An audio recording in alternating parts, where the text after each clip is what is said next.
सो day 2 Vrindavan जहाँ हम रुके थे वहीं पर ये छोटा सा मंदिर था जिसके पट अभी खुलने के ही थे क्योंकि हम नियर अबाउट 7-1 बजे के आसपास रेडी होके बाहर आ चुके थे रूम से। और ये था हमारा आश्रम जो कि 600-700 रेंट से हमने लिया था। अपने कैलाश पर्वत महादेव को भी बनकर आए थे और वहाँ पे राधा रानी ने श्रृंगार किया था। और ऐसा कहते हैं कि वृंदावन में आने के बाद बिहारी जी के दर्शन बाद में करना, राधा रमन के बाद में करना, राधा वल्लभ के बाद में करना, पहले आप गोपेश्वर महादेव जाओ। तो हमने हमारी दिन की स्टार्टिंग ऐसी की है, थोड़ा लेट हो गया है बट देखते हैं कि क्या क्या हम लोग अटेंड कर सकते हैं। ओके सो जहाँ से हम अभी गुजर रहे हैं वो बांके बिहारी जी का एंट्रेंस गेट है। मींस मेन नहीं है, बहुत सारे गेट्स है, उसमें से वन ऑफ द गेट है।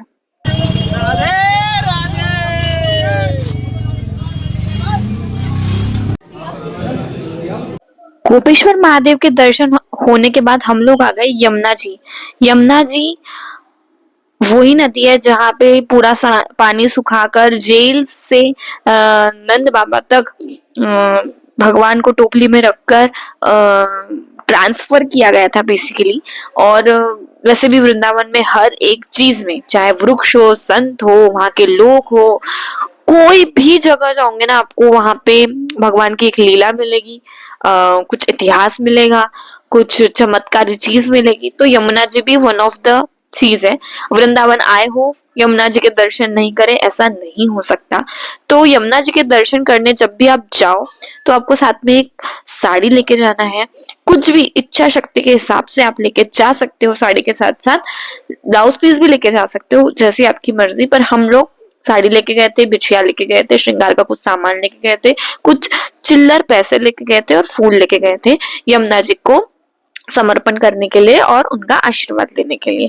जब हम लोग का ये सब हुआ तब जो हमारा बोट राइडर है जिसने कुछ 700 या 800, मेरे ख्याल से 1100 तक लिया था उसने, और 2 से 3 घंटा घुमाया था। और मिडल ऑफ द रिवर ये जो पूजा पाठ की विधि हम लोगों ने की।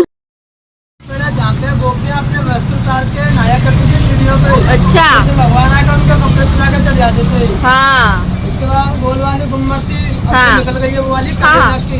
अच्छा, कृष्ण भगवान ने काले नाग का युद्ध हुआ था यमुना जी किनारे। वहाँ से श्राप दिया था कृष्ण भगवान ने, यदि तुम वृंदावन के पीछे फिर के देखोगे तो तुम पत्थर के बन जाओगे। यहाँ से श्राप दिया था कृष्ण भगवान ने काले नाग को। अच्छा, वो वहां पे जाके की और उसने प्रॉपर हमको बताया कि कहाँ कदम के पेड़ है, जहाँ पे कृष्ण जी चढ़ जाते थे और गोपियों के वस्त्र उठा उठा के भागते थे। वहीं पे कालिया नाग है जहाँ पे कृष्ण जी ने नृत्य किया था उनके ऊपर और उनको श्राप दिया था कि यहाँ पे तू पत्थर का हो जाएगा। और वहां पे कई घाट भी है, जैसे आरती घाट है, और 2-3 घाटों के बारे में भैया ने बताया।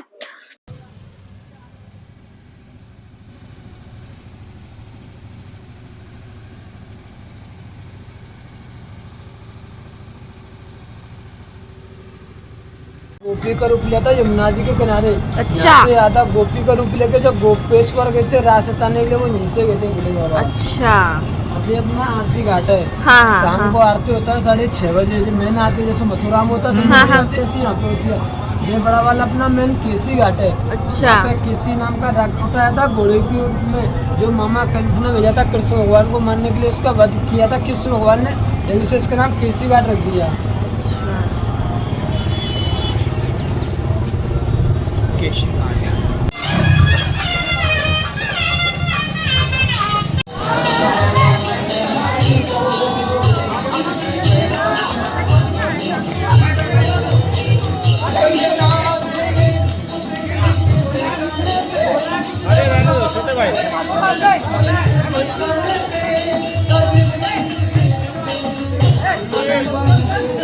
यमुना जी के दर्शन करके हम चले गए राधा रमन, और राधा रमन के बाद हम लोग चले गए निधिवन।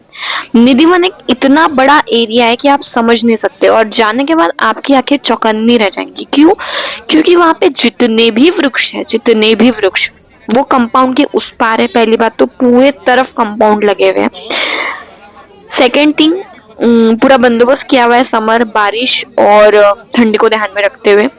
जो पेड़ है वो पूरे पोकड़े है, मतलब अंदर से पूरे खाली, फिर भी उनकी हर एक पत्तियां हरी भरी है। सबसे बड़ा शॉकिंग ट्रुथ वहां का यही है कि सारे पेड़ आपको पोकड़े दिखेंगे, कुछ भी नहीं है उसमें, खाली। जड़ें एकदम ऐसी कि कभी भी पेड़ गिर जाए, लेकिन इतने हरे भरे, क्योंकि सही बात है कि वहां पे चमत्कार होते हैं। रोज वही पेड़ राधा रानी और कृष्ण जी के साथ गोपी और सखा बनकर नृत्य करते हैं, और साक्षात आज भी ये होता है, उसका वो उदाहरण है। जब निधिवन घूम लो तब एक जगह पे आके आपको श्रृंगार कक्ष मिलेगा, श्रृंगार के दर्शन करने मिलेंगे, और वहीं पे आपको महादेव जी, जो गोपेश्वर महादेव जो गेटअप है, जो उनका जो श्रृंगार है, वो वहां पे मिलता है एक मंदिर में। और उसके ही बाद में जो रोज रात में कृष्ण भगवान और राधा जी का रूम सजता है, उसके दर्शन होते हैं। यहाँ पे कुछ डिटेल्स मैंने दिखाई हूँ आपको कि आप वहाँ पे सेवा कर सकते हो, तो इसका स्क्रीनशॉट ले लो और वो सेवा के हिसाब से आप वहाँ पे दान कर कर वो सेवा प्राप्त कर सकते हो।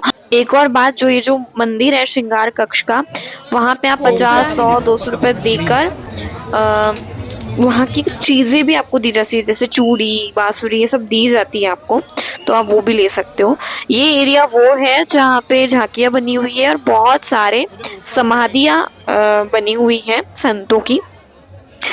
और टाइमिंग निधिवन का ज्यादा नहीं होता है, 1:30-2 बजे तक ही चालू होता है, फिर वो बंद हो जाता है, फिर डायरेक्ट 5 बजे खुलता है, या ऐसा कुछ है, या 4 बजे तक ही खुला रहता है, फिर बंद हो जाता है, ऐसा टाइमिंग है। तो हो सके तो डे में ही जाना, मीन्स आपका 1:30-2 बजे के आसपास निधिवन का सब कुछ देखना हो जाना चाहिए। और घूमते घूमते गर्दी में आपको 1.5-2 घंटे इजीली लग जाएंगे निधिवन, अगर आप जाओगे घूमने के लिए तो।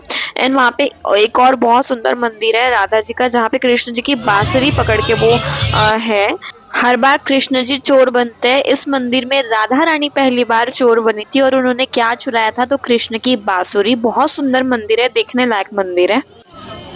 निधिवन पूरा घूमने के बाद हम लोग आए थे खम्बा मंदिर, जो कि उस समय बंद था, क्योंकि हम कुछ 2-3 बजे के आसपास पहुंचे थे, जो कि मिलना पॉसिबल नहीं था।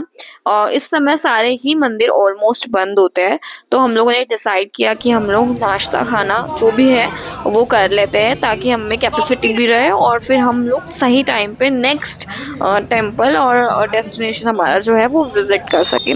फिर हम लोगों ने वहाँ पे नाश्ता वाश्ता किया एंड काफ़ी टाइम स्पेंड किया, 1-1.5 घंटा हम वहाँ बैठ गए। फिर हम वहाँ से गए रंगनाथ टेम्पल। रंगनाथ टेम्पल का स्पेसिफिक अलग से व्लॉग आने वाला है। 2 रीज़न है, एक तो गाइड बहुत अच्छा था, जिसने हमको बहुत अच्छे से समझाया, एक्सप्लेन किया। एक बार अगर आप वो व्लॉग देख लो तो आपको वहाँ पे जाके गाइड करने की ज़रूरत नहीं है। सेकंड चीज़, बताना चाहिए या बताना नहीं चाहिए पता नहीं, उसने मांगे तो 150-200 ही रुपए थे, लेकिन एक मंदिर में जाके हमको उसने 2100 रुपये से वसूल कर लिया। सो मैंने सोचा कि आपको भी मैं वो 2100 रुपीज़ वसूल कराऊँ, तो पूरा रंगनाथ टेम्पल का अलग से व्लॉग बना हुआ है, बस ये व्लॉग देखने के बाद आप वो व्लॉग देख लेना। देन हम लोग रंगनाथ टेम्पल विजिट किया, बाहर आए, कॉफ़ी पानी जो भी हमको थोड़ा बहुत खाना वाना था वो हम लोगों ने खाया, हल्का फुल्का, ज़्यादा कुछ नहीं खाया। एंड देन हम लोग वहाँ से चले गए। फिर हम लोग गए राधा दामोदर जी मंदिर, या फिर राधा गोविंद देव जी, कोई तो भी एक मंदिर है वहाँ पे, उसमें ही गोवर्धन की पत्थर रखा हुआ है, जिसकी 3.5 परिक्रमा मारने से आपको गोवर्धन परिक्रमा करे जितना ही फल मिलता है। तो हम लोग वहाँ गए, और ये पूरा वो मंदिर है जहाँ पे हम परिक्रमा मार रहे थे, और हम लोग का डिसाइडेड नहीं था कि हम गोवर्धन परिक्रमा मारने भी वाले हैं या नहीं मारने वाले। तो हम लोगों ने सोचा कि हम लोग यहाँ जरूर जाए और यहाँ पे जरूर परिक्रमा कर लें, ताकि हमें कम से कम फूल नहीं तो फूल की पाकड़ी उतना तो फल मिले। सो ये मंदिर है, बहुत सुंदर मंदिर था, बहुत बड़ा मंदिर था, लिटरली ऐसा लगता है कि आप परिक्रमा मार रहे हो। मेरे को 3.5 से 7.5 राउंड की परिक्रमा होती है, मेरे को ऐसा लगता है, और दोनों में से एक वहाँ पे जाओ तो कंफर्म करके फिर परिक्रमा मारना, ताकि फल सही तरीके से मिले। फिर वहाँ से निकल के हम लोग गए राधा श्याम सुंदर मंदिर, जिसमें प्रॉपर CCTV लगा हुआ है, आपको वहाँ पे फोटोज वोटोज खींचने नहीं देते हैं, और डांटते अगर आपके मोबाइल में देख ले, मतलब आप लेके हो मोबाइल तो डांटते हैं वहाँ पे भी। तो वहाँ पे गए, फिर वहाँ से हम गए सेवा कुंज, वहाँ पे भी निधिवन स्टाइल ही पूरा कंपाउंड है, बिल्कुल पास ही में है, इसलिए हम लोग चले गए। वैसे वो मैंडेटरी नहीं है, जाना है तो जाइए, नहीं जाना है तो मत जाइए।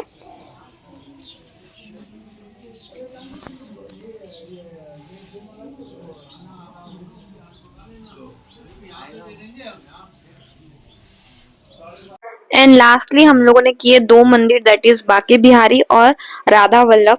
वीआईपी दर्शनों के इसमें मत चाहिए। 500 रुपए देके आपको कुछ भी दर्शन नहीं कराते, वो सिर्फ धक्का बुक्की होती है, बाकी कुछ भी नहीं होता। उससे अच्छा जैसे भगवान आपको दर्शन दे बस वैसे ही दर्शन करो।